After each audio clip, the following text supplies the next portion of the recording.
One day there was a great gathering in the Prophet's mosque where the Prophet was telling the people about Allah and the wonderful ways of Allah.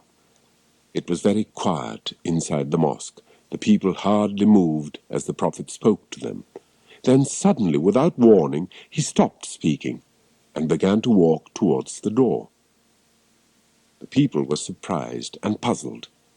Where could the Prophet be going so suddenly? It seemed strange, but it did not remain a mystery for long. When people in the crowd turned round and followed the Prophet with their eyes, they saw why he had acted as he did. Two children, smartly dressed in red shirts, were walking towards the mosque, and as the Prophet had been speaking, he had seen them through the door. The Prophet loved all children, of course, but these were two very, very special children as far as he was concerned. They were his grandsons, Hassan and Hussein, the sons of the beloved daughter of the Prophet, Fatima, and her husband Ali, the fourth Caliph. Naturally, the Prophet loved the two boys very much, and they, in their turn, loved him. When Hassan and Hussein saw their beloved grandpa, they smiled widely and started to run towards him with their arms outstretched to embrace him. The Prophet was delighted to see them and brought them back into the mosque, where he told them to sit down beside him. Then the Prophet resumed talking, and the crowd in the mosque fell silent again as they listened to the words of Allah's great messenger. Naturally, the Prophet was a frequent visitor at the house of his daughter, Fatima. He loved to be with Hassan and Hussein, but he became very distressed when he saw either of the boys unhappy or crying. When this happened, the Prophet would call to his daughter and tell her to leave whatever she was doing to attend to the children. This was because the Prophet thought that nothing could be so important that it should come before a child who needed comfort. This applied even to prayers in the mosque. Often mothers would bring their children to the mosque when they came to pray there.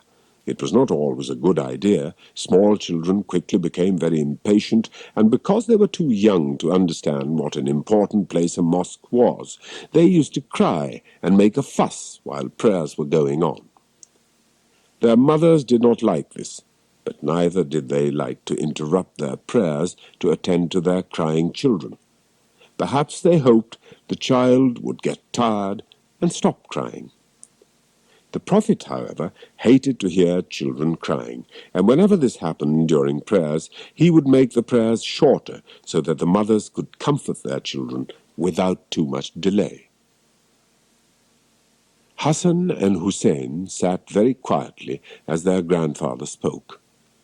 They were good boys and knew that the mosque was a very special place, a place of prayer. Even so, the boys also knew that they did not have to be solemn and serious all the time they were in the mosque. Their grandfather had showed them this one day when they were with him as he led the prayers. The prayers were proceeding inside the mosque, and the Prophet put his head to the ground as is done in daily prayers. Straightway, one of his grandsons climbed onto his back. Minutes passed, and the little boy sat there enjoying himself, riding on his grandfather's back. It seemed a long time before the little boy climbed down, and the Prophet was able to raise his head again and continue his prayers. The people in the mosque were very puzzled and curious by this event. When prayers were finished, they decided to ask the Prophet for an explanation. "O Messenger of Allah," they said, "you kept your head on the ground for such a long time. Was this because you received a revelation or a message from God?" "Oh, no," the Prophet replied.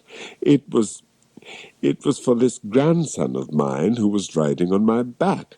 I did not want to spoil his game by rising too soon."